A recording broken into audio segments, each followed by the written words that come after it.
João. João, um grande amigo de Jesus. João me chama a atenção porque ele apresenta Jesus com uma visão espiritual, diferente de Lucas, que escreve uma carta para Teófilo, diferença de Marcos e Mateus. João, ele escreve na sua velhice, com maturidade, e ele apresenta no início da carta dele o Jesus falando: no princípio era o Verbo, e o Verbo estava com Deus, e o Verbo era Deus. Ele fala algumas informações que nos mostra verdadeiramente o porquê talvez ter sido chamado de discípulo amado. E ele, quando escreve uma carta, não agora mais o Evangelho de João, mas a Epístola de João, para uma igreja que estava se corrompendo, uma igreja que estava num dúbio pensamento, né? Pensando de duas formas. Então eu vou trazer uma das problemáticas, que não é só essa, mas uma das problemáticas era assim: poxa, já que então nascemos do Espírito, conforme Jesus nos ensinou, então tanto faz o que aconteça com a carne. E ali ele começa a bater pesado com a igreja, dizendo que importa sim o que está acontecendo com a carne. Ele fala que o pecado é transgressão. Ele fala muitas coisas que a gente vai dividir aqui com vocês aqui. Ele fala muitas coisas que importa muito. Agora, por que eu trouxe essa fala de João antes de começar a expor o texto e falar aqui versículo por versículo? Porque as coisas que ele vai falar e trazer para a igreja teria que ter muita credibilidade para falar e trazer para a igreja. Se de repente você achar que é uma coincidência, se você achar, poxa, mas é muito igual, não esquenta, é mera coincidência, porque aparentemente parece que a igreja de hoje não está passando pelo que a igreja do passado passou. Porém, João, ele é muito enfático na sua carta, e quando chega ali no capítulo 3, onde eu quero aqui discorrer com vocês, ele é um pouco... eu não sei nem o nome para dizer para você, mas eu acredito que todo cristão ele deveria ler a Epístola de João, capítulo de número 3, depois de uma conclusão do 1, do 2, ali o capítulo 1, capítulo 2, ele entra no 3, que é um assunto muito cabuloso. E ele vem falando para a igreja, né? E eu queria muito que você lesse aqui junto comigo. Por favor, vamos começar aqui em 1 João, capítulo 3, o versículo de número 1, produção. Põe para nós, por favor. Ele fala assim, já começa falando no capítulo 3, depois de definido alguns assuntos, ele vem falando assim, vede quão grande o amor que nos tem concedido o Pai, que fôssemos chamados filhos de Deus. Por isso, o mundo não nos conhece, porque não conheceu a Ele. Então ele vem falando aqui de quão grande o amor que Deus nos concedeu, a ponto de sermos chamados filhos, né? Ele vem falando da paternidade, né? Vem falando de um Deus que se fez homem e nos faz filhos, né? Eu costumo dizer que é uma frase que, se não prestar atenção, não tem valor nenhum, mas se você prestar atenção, que Deus deu o seu unigênito, único, para que todo aquele que nele crê não pereça, mas agora não morra, mas que tenha vida eterna. Então ele entrega o único para se tornar o primogênito de vários que foram enxertados, inclusive eu e você. Então ele entrega o único para quando volta, ele não volta mais o unigênito, mas ele vem, ele se torna o primogênito de uma geração de salvos, né, mano? Uma banca de salvos, tá ligado? E ele vem aqui, João vem decorrendo essas ideias e vem falando sobre isso. Fala assim, vede quão grande o amor que nos tem concedido o Pai, a ponto de sermos chamados filhos, e verdadeiramente somos filhos de Deus. Por isso o mundão não nos conhece. Por quê? Porque não conheceu a Ele. O mundo olha pra você e ele vai achar você estranho, porque mentia, mas não mente mais, traía, mas não trai mais.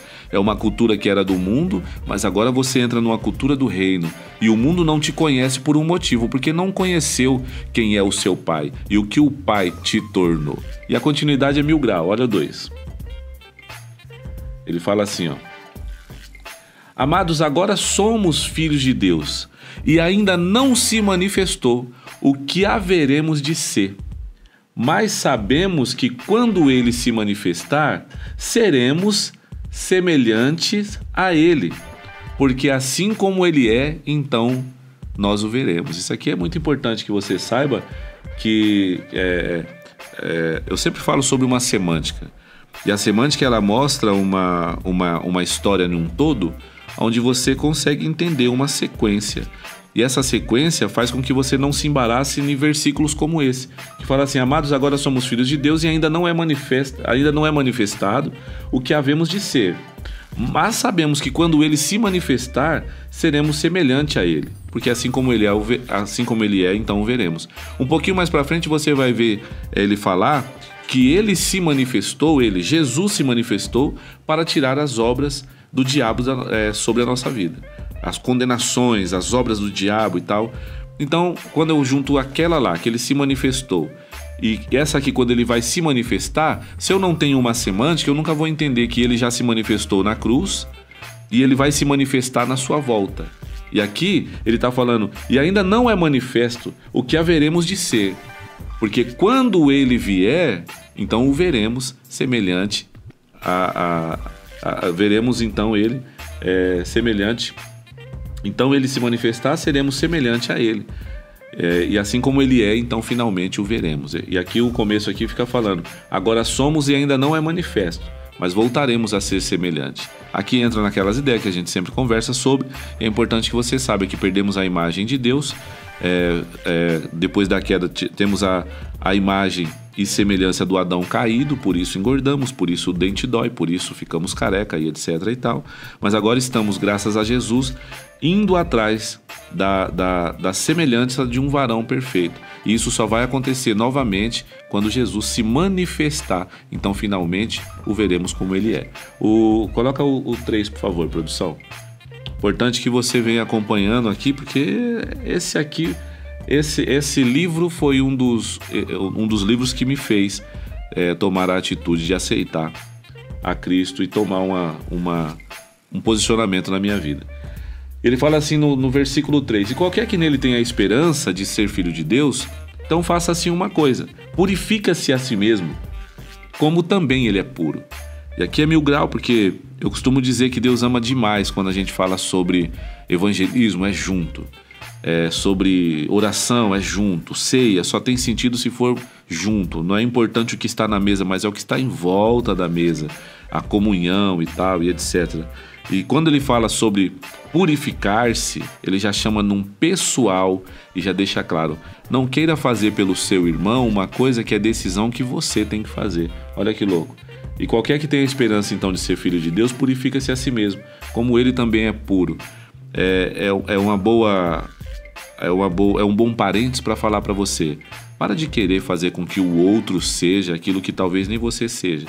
Se você tem a esperança de ser filho de Deus, faz um favor para você mesmo, purifica-se a si mesmo, porque ele é puro.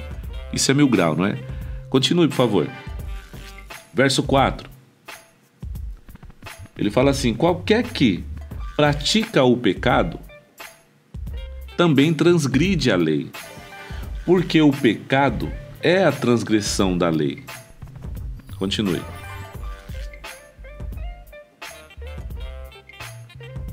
E bem sabeis que ele, olha a importância da semântica, né? De uma ordem cronológica.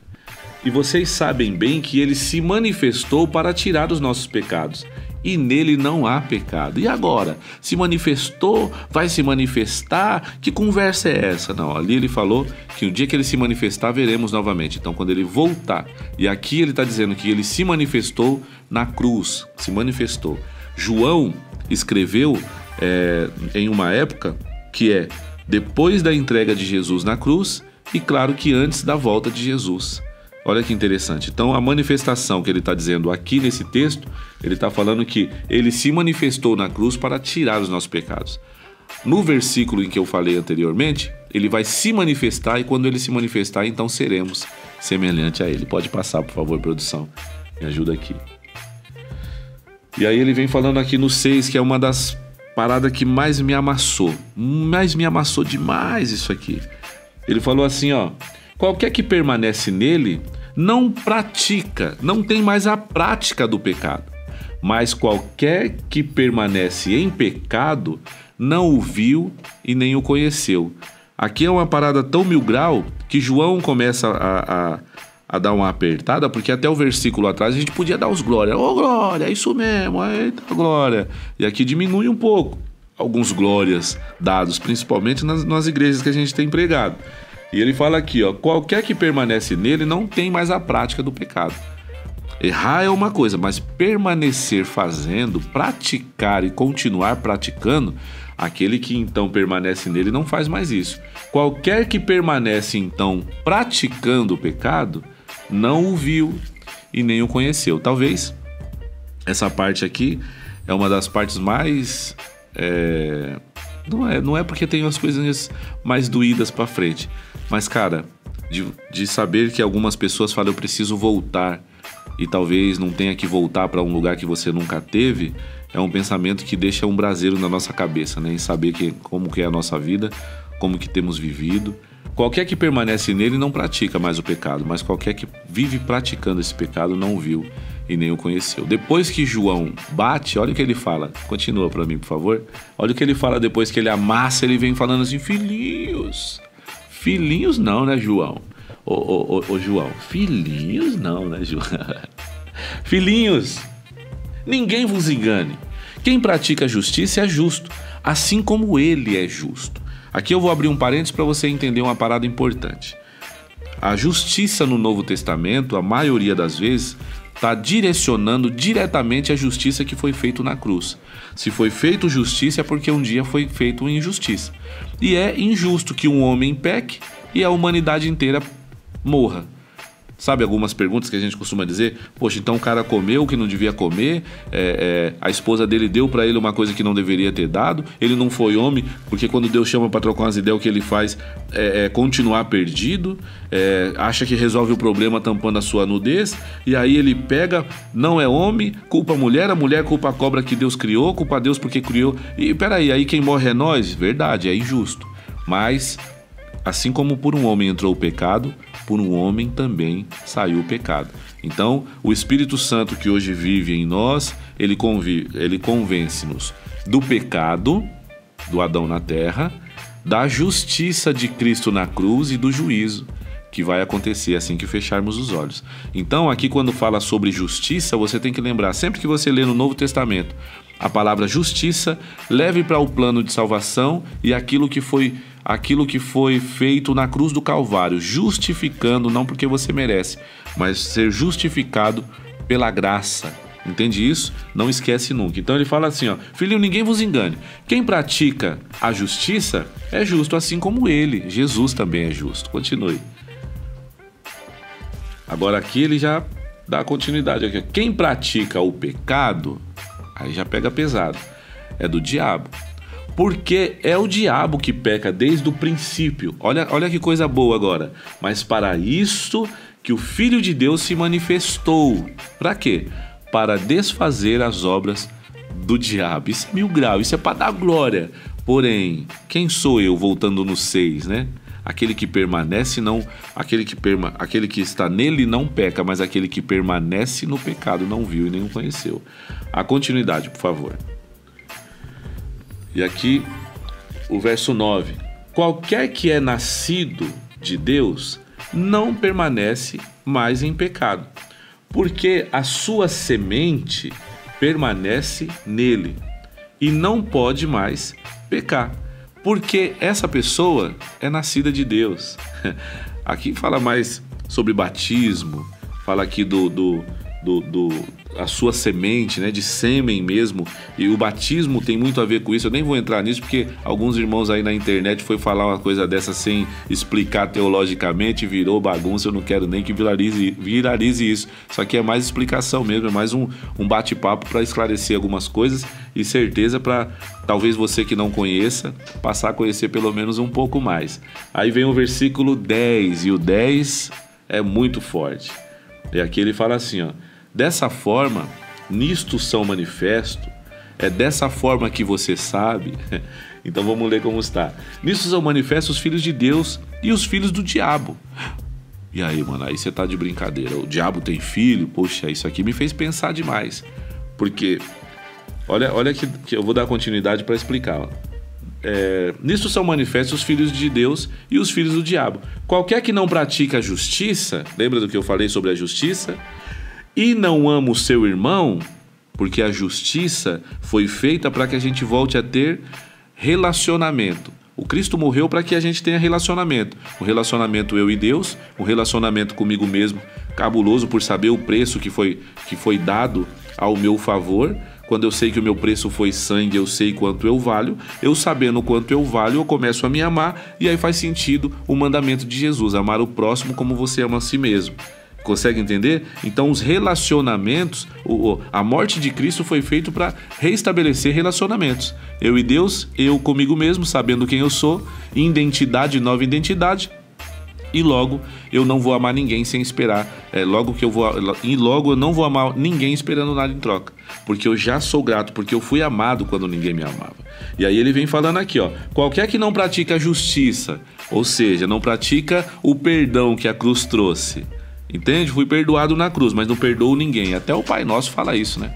O Cristo fala, quando orar, fala assim, ó. Pai Nosso estás no céu, agora tem aquela partezinha. Perdoa, Pai, a minha ofensa assim como eu tenho perdoado a quem me tem. É cabuloso. Não, eu perdoo, mas ele lá e eu cá. Então Deus deve falar assim, tá bom, eu te perdoo, mas é você aí, eu aqui. Meu irmão, olha que cabuloso.